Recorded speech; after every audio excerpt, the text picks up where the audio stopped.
Hello once again and welcome to Can TV 21 Hotline. This is a hotline show. I promise you this subject that we're going to talk about today is really a hot subject.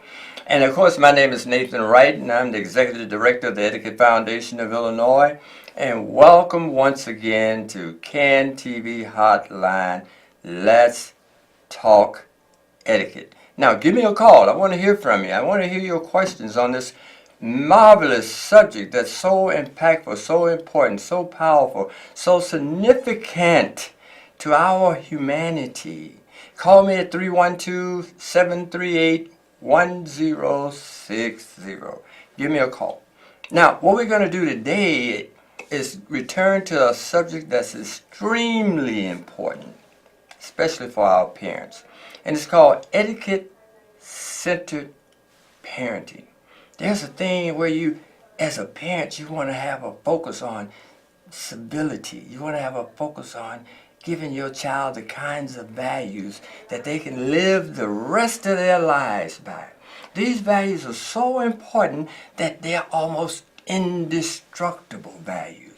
And if your child buys into those values, they will live the rest of their life as wonderful, exciting, interesting, moral people. And moral, I'm not talking specifically of religious morals, but just being ethical, just having good character, and then having the manners that goes with it, that creates who you are. That's the internal part of you. And so parents, I want to talk about etiquette-centered parenting. So important for those who are going to produce children who are going to be the next generation of leaders in this world. And so what you instill in them, the real education that they will need to be human.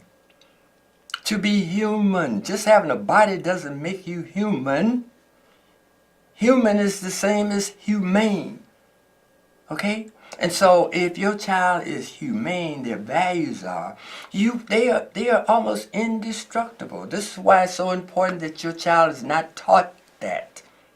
So they be subject to all of these degenerate values that are called popular culture. You see? And it's designed to take your child away from you. You birthed them, but this is open for anyone who wants to take advantage and give them some values that are not productive, not humane values.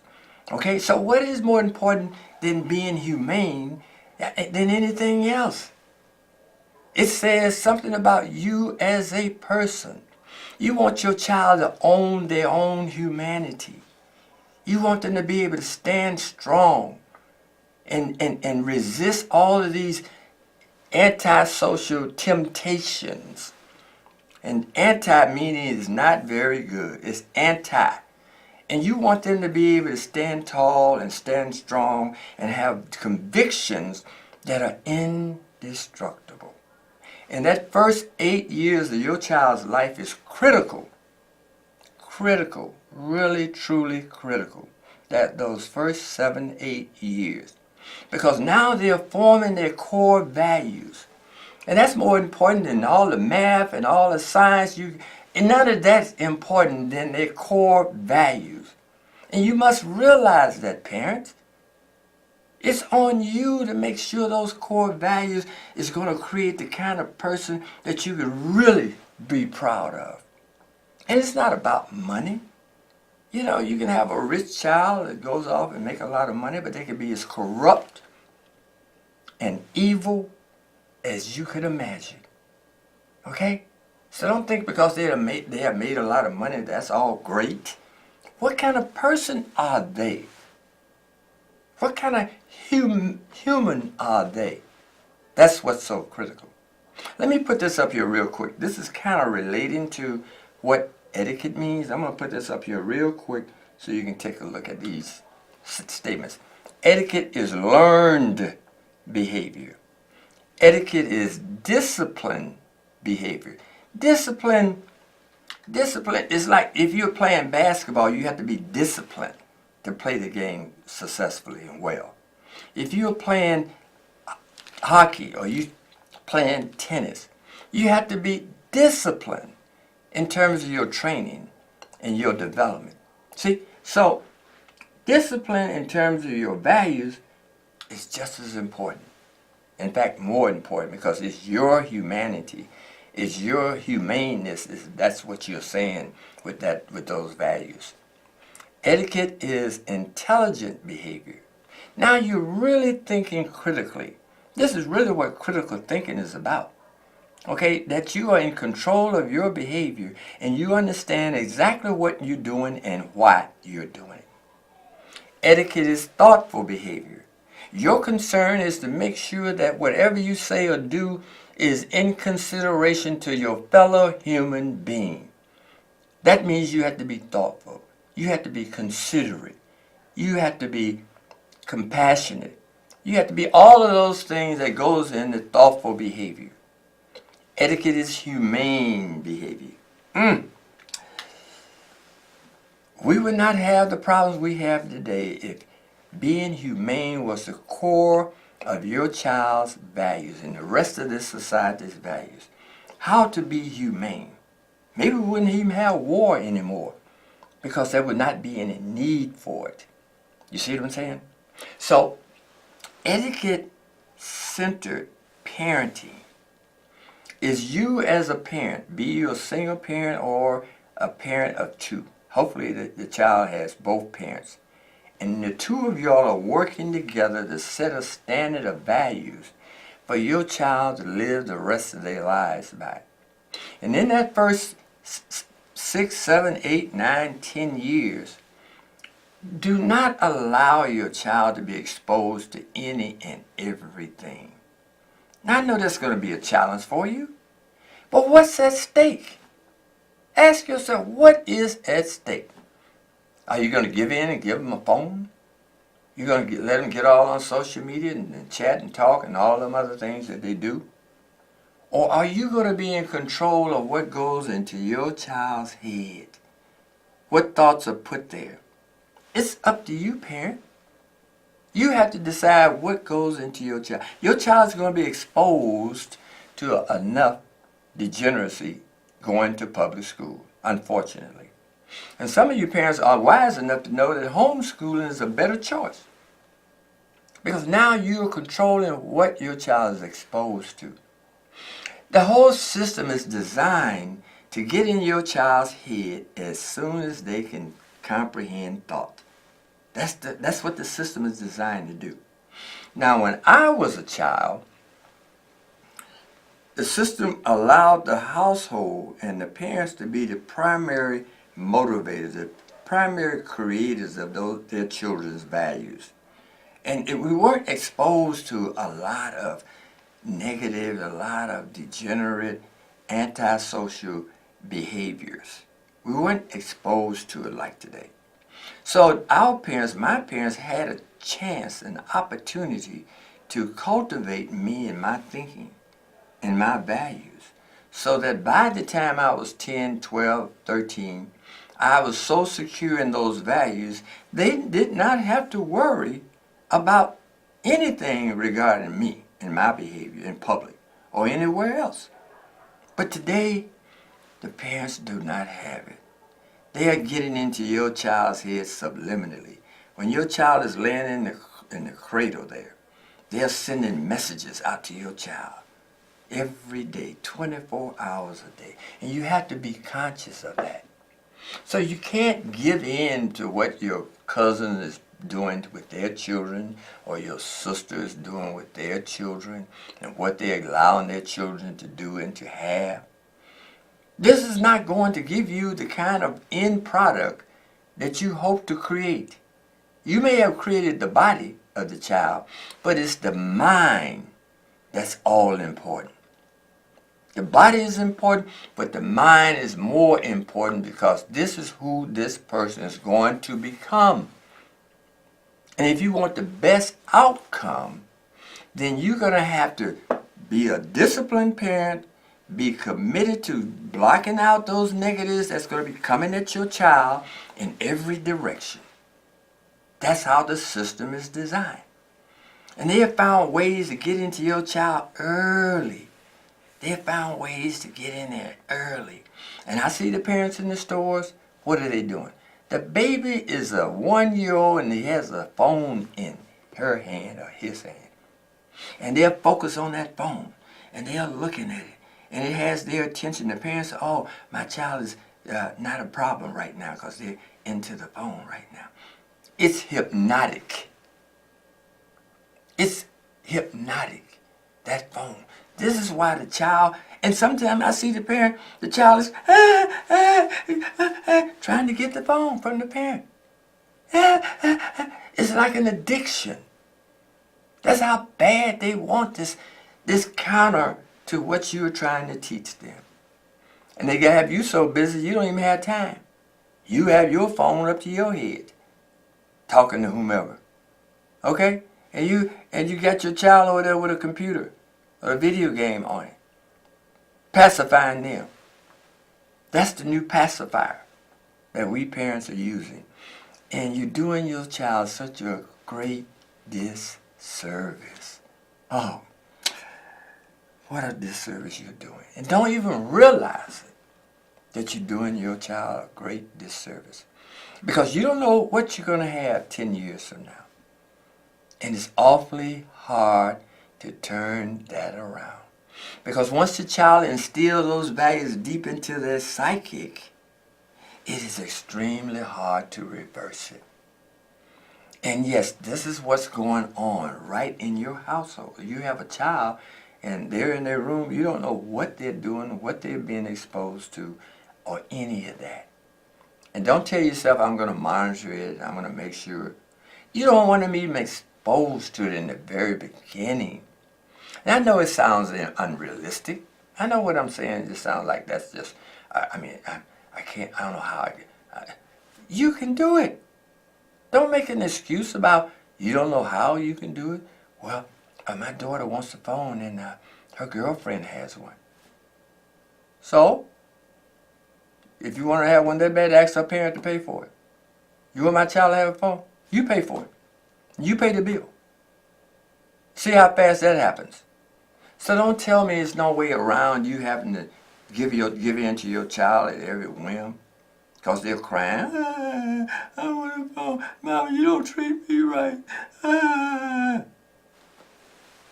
Your job is to raise this child to be the best human being they can possibly be. And part of that is being a strong-willed parent and not give in every time your child wants to cry about something.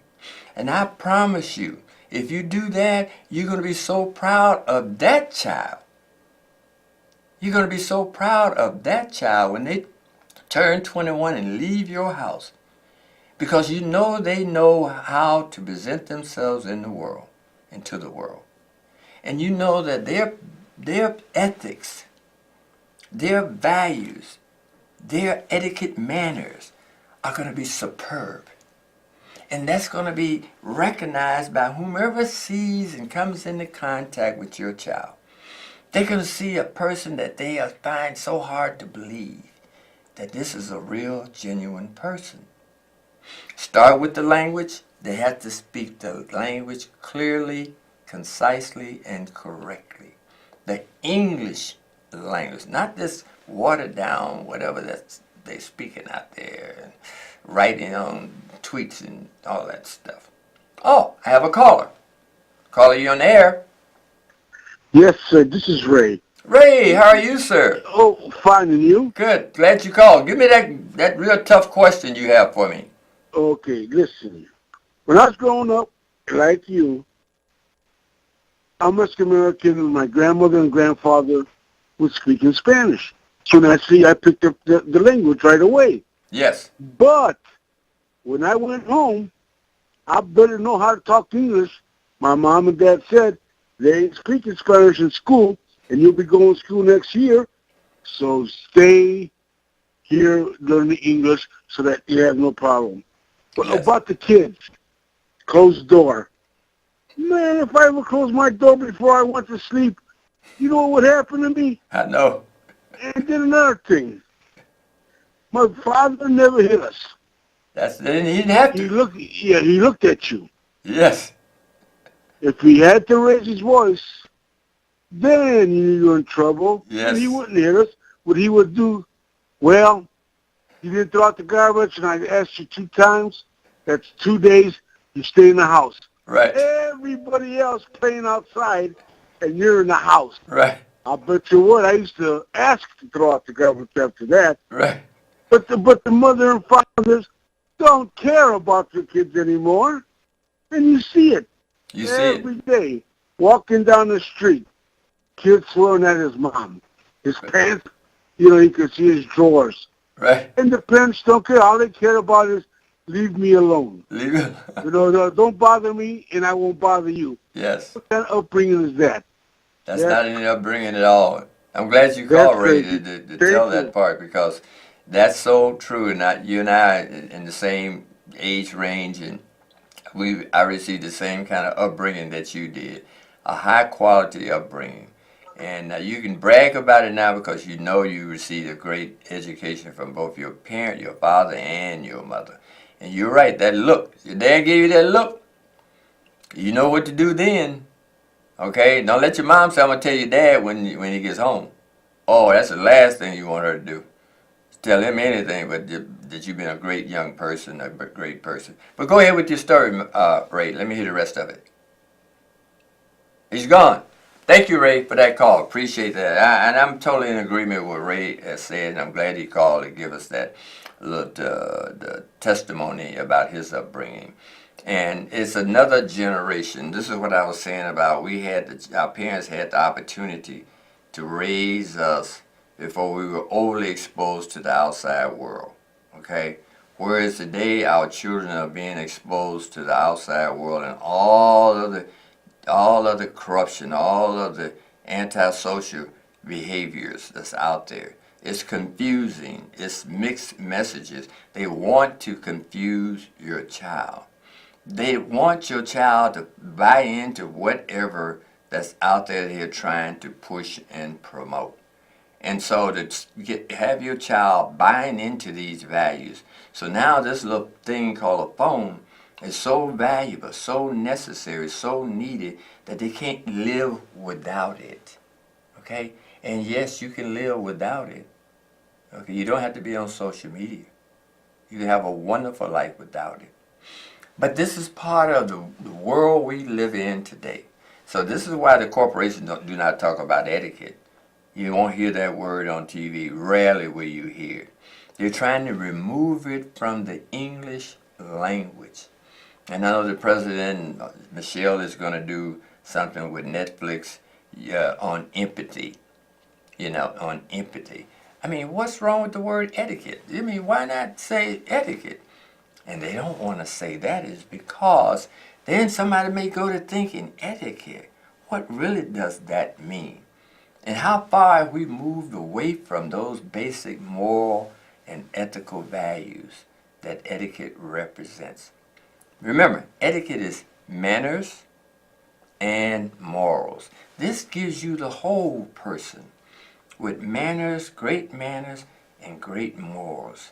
You know now you're raising an honorable person, a decent person, a person, if they give you their words, you can trust it. I mean, those things don't exist anymore. People lie to you right in your face and think nothing of it because they don't have any moral values. If it's $1 involved, they'll lie because they'd rather lie and get the dollar than to not lie and be honorable people. So what kind of society are we creating where people will lie just to be lying? Say anything they think you will buy into and believe. That's a person that's hollow, that's empty. They do not have moral character. See, your humanity is in that. Who are you? You are what you represent and what you believe. If you believe money is your God, you do anything for it, then you are a hollow human being. Don't even try to use the word human being. You may be a being, but you're not a human being. So just keep in mind, parents, Your job and your responsibility is to produce the greatest human being possible. That's right. That's your job and your responsibility. And it has to start with the core values that represent this society. Values that have taken hundreds and hundreds of years to cultivate.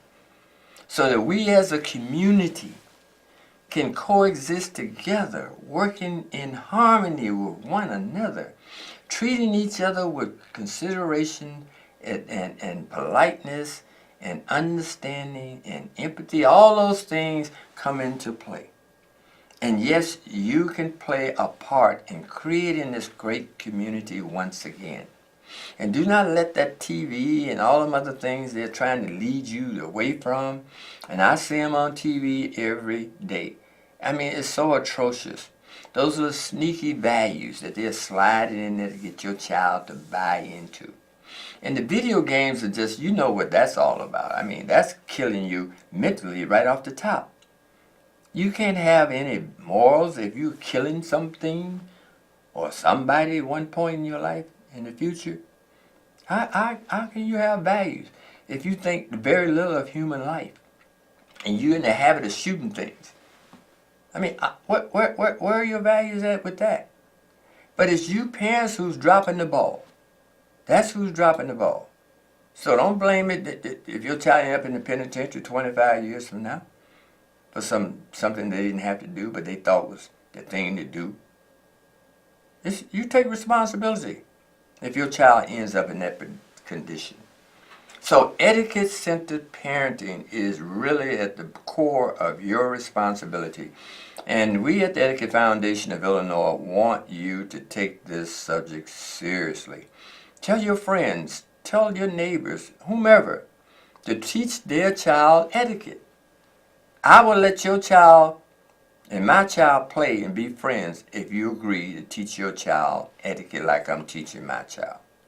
Here's an etiquette book for you to study and learn so you know what to teach and how to teach your child. But the sad thing about this is that the parents are all corrupted. Unfortunately, they're all corrupted. Okay? They don't want to hear that. Okay? They want to let the TV raise their child. And they want to have their life and on that phone and, you know, whatever the things they do. They're more busy in satisfying themselves than they are in being a parent. You see it all the time.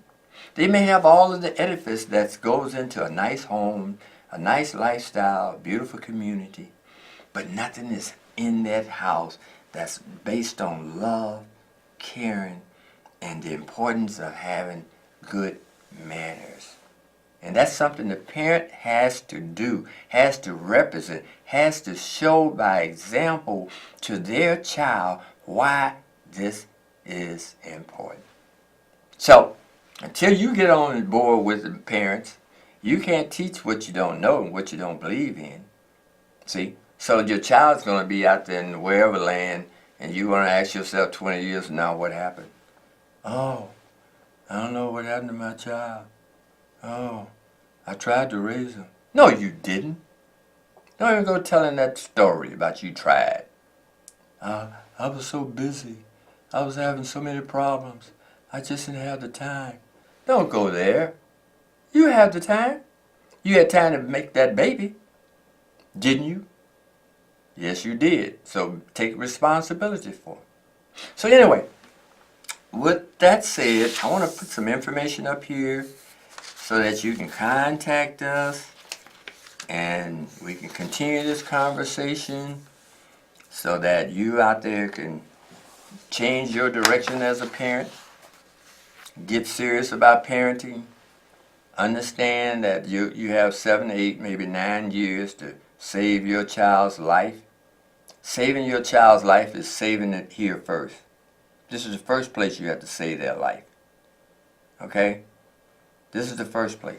So you get about that business of doing that, but you have to change your own ways in order to be a good role model for your child. Let me give you some information so that you can contact us before the show ends.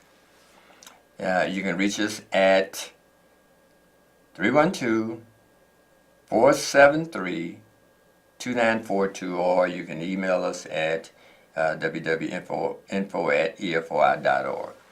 And with that said, thank you so much for being with me today. I really appreciate your time and attention to this subject.